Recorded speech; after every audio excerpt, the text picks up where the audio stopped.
President Trump's big meeting with Kanye West at the White House. Which means right now a bunch of Russians are arguing over who gets to eavesdrop. No, it's my turn. No, it's my turn to leave. It's all right, Trump and Kanye are getting together at the White House. It'll be like when two toddlers interact. It looks like they're having a conversation, but they're not actually making any sense. You think that's a bad storm that hit Florida? Imagine the storm of crazy that's going to be in Washington, D.C. when those two get back together. And welcome back to that podcast I like. And that is where we start. Of course, we think about everyone in Florida.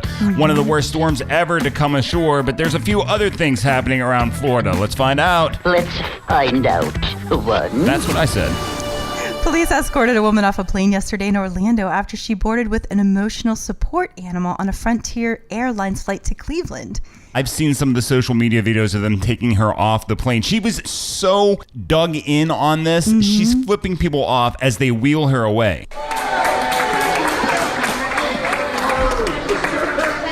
She must have felt pretty dug in about it because she said when she made the reservation, she told them that she was bringing an emotional support animal. She just failed to tell them it was a squirrel and rodents aren't allowed. Well, that's the thing. People now have been taking pigs. We saw a video yesterday, people having emotional support peacocks. It's enough. I did see also they had an expert on the plane to try and get rid of the squirrel as well. Enough is enough! I have had it with these Fudging squirrels. on this Fudging. plane! Now, in all seriousness, though, if you do have an emotional support squirrel, clearly we can see your nuts. Hello? Anybody? Hello? Wow. All right, next. A Newport Richey, Florida man is accused of printing counterfeit money at the local library. When was the last time you were to the library? It's been a little while. It's been a little while. It's a sad fact in America that our libraries have really turned into refuge for the homeless.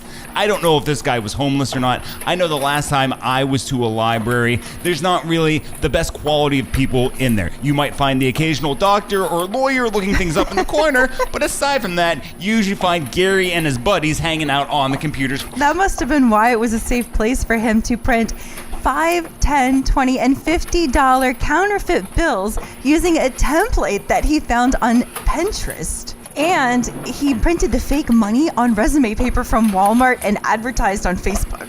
That's the part where you get caught. Do you think that maybe his buddies were like, all right, Gary, now listen, this is a really dumb idea. Why do you think that you could get away with printing money? He's like, no, listen, man, here's the thing. I'm not going to spend it myself. I'm just going to make these copies. You with me, right? Make the copies. And then I put an ad on Facebook telling people to come to my place to buy this fake money. See? It's foolproof.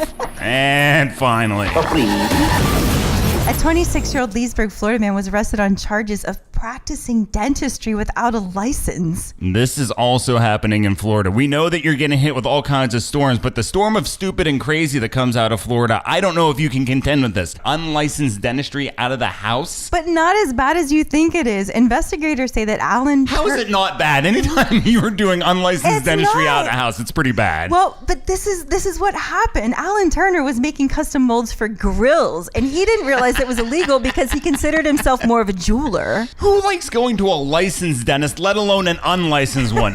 My dentist could be 5'7" and 150 pounds, and it would still feel like Andre the Giant putting his fist in my mouth.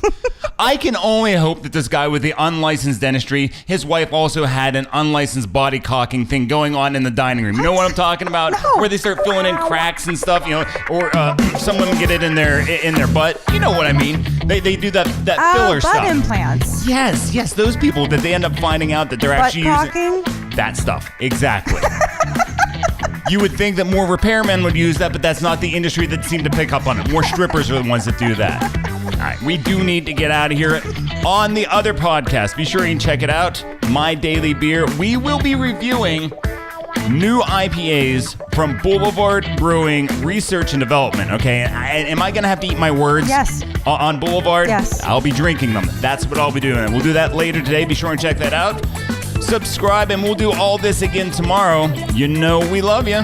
And now, Samuel L. Jackson on Go the Fudge to Sleep. I was anxious to do the audio read of this book because I remember all those times when I did read to my daughter when she was that age, and I did say go to Fudge sleep to her a lot. And I think at some point she would look at me when I would come in her room and she would look at me and say, go to Fudge. to sleep, Daddy? And I would say, yeah, go to Fudge. to sleep.